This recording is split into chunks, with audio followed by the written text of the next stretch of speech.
মুহূর্তে আমাদের গোটা বাংলার মানুষকে এটা জানাতে হবে, যারা এই মুহূর্তে বাংলা থেকে দেখছেন, গোটা ভারত থেকে দেখছেন, ভারতীয় উপমহাদেশ থেকে যারা এই মুহূর্তে দেখছেন, কেউ সুনিশ্চিত, কেউ সুরক্ষিত থাকতে পারবেন না। না বাংলাদেশ থাকতে পারবে, পাকিস্তান থাকতে পারবে, ভারত থাকতে পারবে, যদি এই ধরনের মিসাইল স্ট্রাইক লাগাতার চলতে থাকে। এই মুহূর্তে লেবাননের ছবি আমরা দেখাচ্ছি, দেখুন এক এক করে লেবাননে যেভাবে মিসাইল স্ট্রাইক হচ্ছে, ইসরায়েল থেকে এই মুহূর্তে যে স্ট্রাইক, আমি একবার ফুল ফ্রেম দেখানোর চেষ্টা করবো।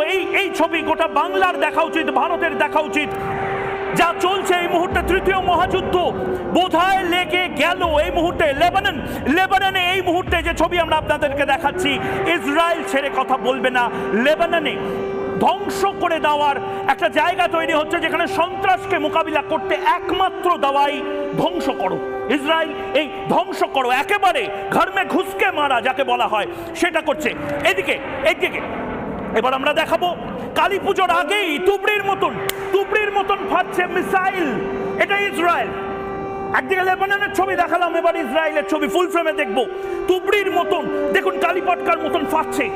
এই যেন কালী পুজোর আগের রাত, মহালয়ার আগের রাতে আমরা কাল এই ছবি লাইভ দেখিয়েছিলাম, একমাত্র ইসরায়েল থেকে রিপাবলিক নেটওয়ার্ক, একমাত্র চ্যানেল যারা লাইভ দেখাচ্ছিল। দেখুন ছবি, দেখুন ভয়ঙ্কর সেই ছবি। এগুলো একটাও তুবড়ি নয়, এগুলো একটাও কালী পুজোর রকেট নয়।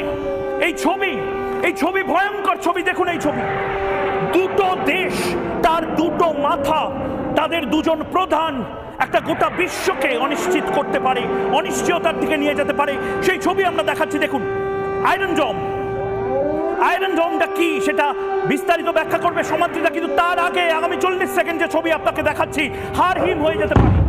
হারহিম শুনি مطار دخل